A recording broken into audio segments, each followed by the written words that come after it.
Hi guys, how's it going? Today we'll be going over work, energy, and power in AP Physics C Mechanics.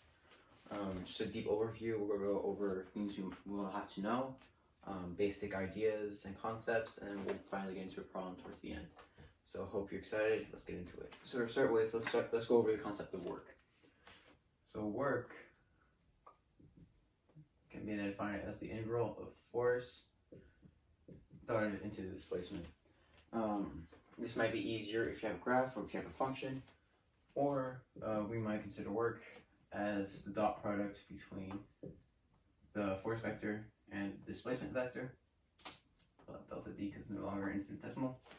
And so when we expand this out, we can expand the dot product out to be the magnitude of both vectors times the cosine of the angle between them. So for example, if you have a box and we're exerting a force F over a certain displacement dx, we'll have the force F is a certain angle theta away from the displacement. This would be our work right here. Now let's get into a little bit of energy before we'll circle back to work, as these three topics are very much intertwined. Energy is more of an abstract concept that we're introduced in physics, but we are introduced into the idea of mechanical energy. So we have arguments of potential energy, of kinetic energy, of kinetic energy. One important formula that we have here to relate forces into potential energy to specify is force is equal to that derivative right there. This is always useful when you have, when you have a function or a graph of potential energy, or for the force, and you want to find out what it is for potential energy or kinetic energy. Now, the first thing we learn about energy in general is the conservation of energy. An important aspect of this is learning when we conserve energy and when we don't conserve energy, right? For example, we don't conserve energy when we have a resistive force acting on an object, such as F, aerodynamic drag, or just a resistive force for friction, or if you're applying force to a system. At that point, we have to consider that change in energy in that system, if it's measurable, will be equal to the work done on that system. So by that force, by the resistive force that is on that plane, or by us pushing a block along a frictionless or or plane with friction. So that's one of those areas where we can find an overlap between these two concepts.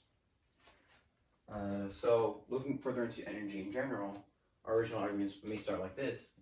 If we deduce the system has an energy conservation, then from there we can reason out arguments such as potential energy initial plus kinetic energy initial is equal to potential energy final plus kinetic energy final. This could be useful. You can use this idea to describe a pendulum system, right?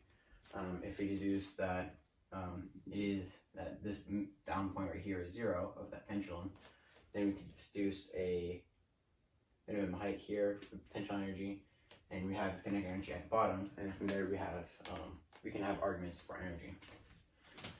We can go further into this and split these up into potential energy initial plus and then kinetic energy. You can combine that with our rotations unit, right? Or rotational forces unit, where we would have kinetic energy rotational initial plus kinetic energy translational initial, and then you could fill up the right side. Now, these arguments are very important when we look into certain systems, such as kinematics, or really any system that we can reason our way through it. So, a few systems that we might need to know, or a few equations, that we might need to know would be kinetic energy is equal to 1/2 mv squared, or if you're talking about rotational,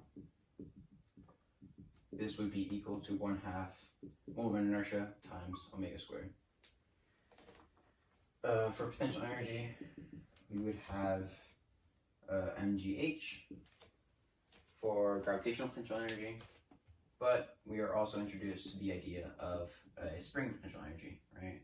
So if you have a block compressing a spring, that spring there's a storage of potential energy in that spring, which would be equal to 1/2 kx squared, where x is the distance of displacement.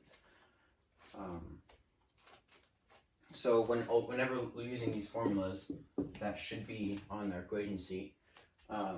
Always go back and look at what each of these variables mean in the context of that question. Finally, let's go over time. Let's go over power. The equation sheet has a formula. Power is equal to the force times the velocity vector. The force started into the velocity vector. I myself, we don't really use this equation as much.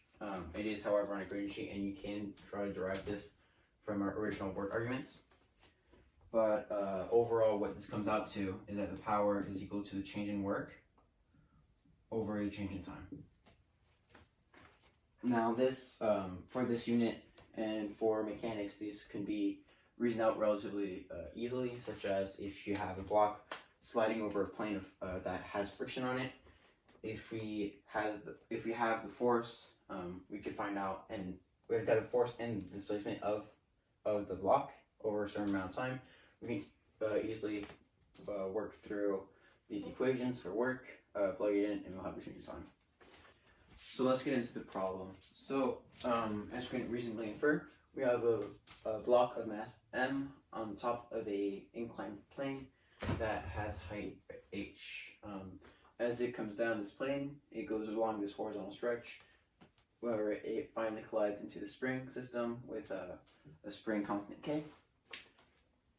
And we have all these questions listed on the board. So first question would be, derive the speed of the block just before it collides with the spring. Determine the max compression of the spring when the block makes contact. So how far back does it compress? Our third question would be, how much time will it take for that block from that first collision to that max collision? That first collision to that max compression, how much time will it take? And then finally, we'll implement a certain resistant force here that is dependent on velocity. In terms of force is equal to beta, which is just constant, velocity squared. And we'll be asked to find and solve a differential equation for the speed of the block on that surface. So without further ado, let's get started. So to get started with A, well, this is finding the speed of the block just before it collides with the spring. This is just what we have.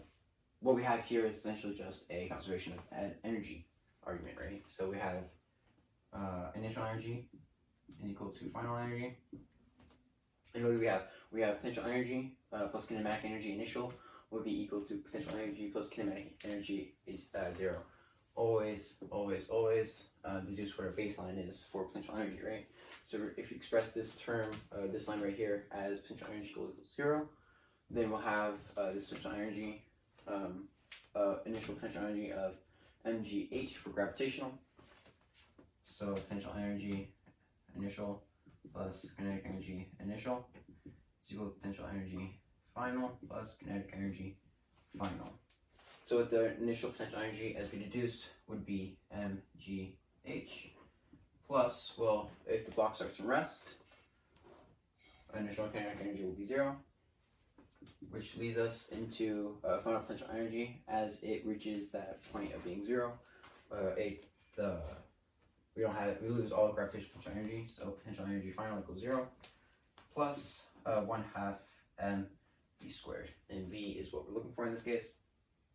Funnily enough, m's cancel out as you saw the equation. We multiply by 2 over to the other side, and we do end up with velocity equals the square root of 2 mgh for part A. Now let's look into part B, right? So in part B, we're asked for the maximum compression of this spring. So looking into this, well, we have the block is coming in with velocity of the square root of 2 mgh, right?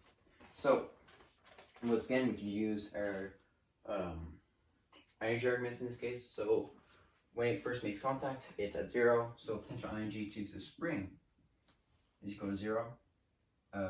Initial plus kinetic energy initial is equal potential energy final plus kinetic energy final. So when it gets to that maximum compression, or kinetic energy, or the velocity of this block is going to go to 0. So that final kinetic energy goes off to 0. But at the very beginning, when we just make contact with the spring, our original potential energy will go off to 0. So therefore, we have the initial kinetic energy with this velocity right here, as it comes down the incline, will be equal to the final potential energy at maximum compression. So when we do this, 1/2 m. Sorry, should be an m there. Cancel that one out. We'll have 1/2 mv squared is equal to 1/2 kx max squared. Now velocity squared would be equal to this function right here, which would lead us to 1/2. Or sorry, we can cancel out that 1/2. We'll have mgh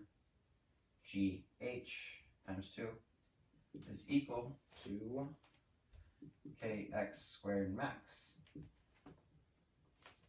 So our maximum displacement will equal the square root 2ghm over k. And that will be our maximum compression of that spring. Finally, we'll go into, I shouldn't say finally, but for the next question we'll have, how much time does it take from that original collision to that final compression, right? So this is when we start to experience a little bit of trickery ourselves, right? So to learn a bit more about springs, we're looking at a certain period, right? So a period of a spring at t. And so if you look carefully, let's draw a certain period, right? The maximum amplitude or the maximum compression in our case right here will occur at t over 4, right? So from here, we have the period of the spring will be equal to 2 pi square root of k over m, or m over k, apologies, as we previously derived in the oscillations video, or also is on your equation sheet. So from here, since we know that the maximum amplitude will be 1/4 of the way in, we could reasonably say that, well, max amplitude, or max compression, I should say, is at t over 4. So therefore, t over 4 is at pi over 2 times the square root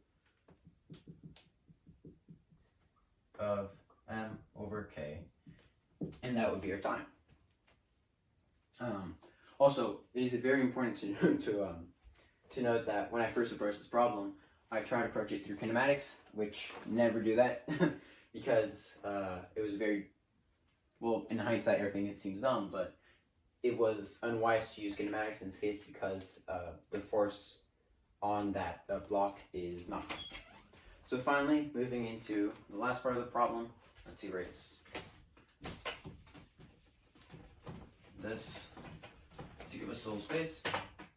So for D, we are implementing a certain velocity right here, or a certain force, a resistive force of that was proportional to the square of the velocity. And so, well, to write our differential equation, as I said, we start off with force argument, which is equal to ma. Our only force acting upon the subject would be that resistive force, which would be, we'll call this I will have fun with the F. And so we can write this as, well, the acceleration of a block is equal to the time derivative of its velocity. So m dv dt is equal to negative bv squared. Negative because it is resistive. B is just easy to write than beta, so, well, actually, that's right, beta. Alright, so now let's solve it. We'll solve it through separable equations. And by doing this, we'll multiply the v squared over to this side. We'll multiply the dt and the m over to this side, which will give us the integral of dv over v squared, well, from v initial to v t is equal to, well, from 0 to t, since we're iterating over time, of from about negative beta over m dt. This in turn will get us well, negative 1 from v naught to v of t is equal to negative beta over mt. Plugging it in, we'll have an extra component actually of 1 over v of t plus 1 over v naught, the plus coming from that one negative sign right there, equals, well, negative beta over mt. To solve out for v of t,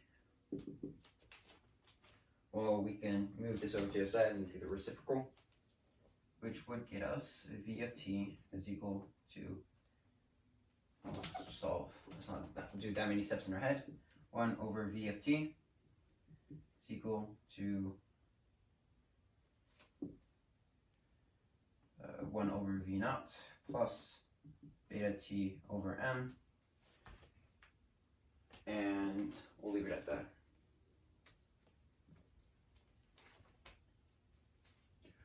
So that should about cover work, energy, and power.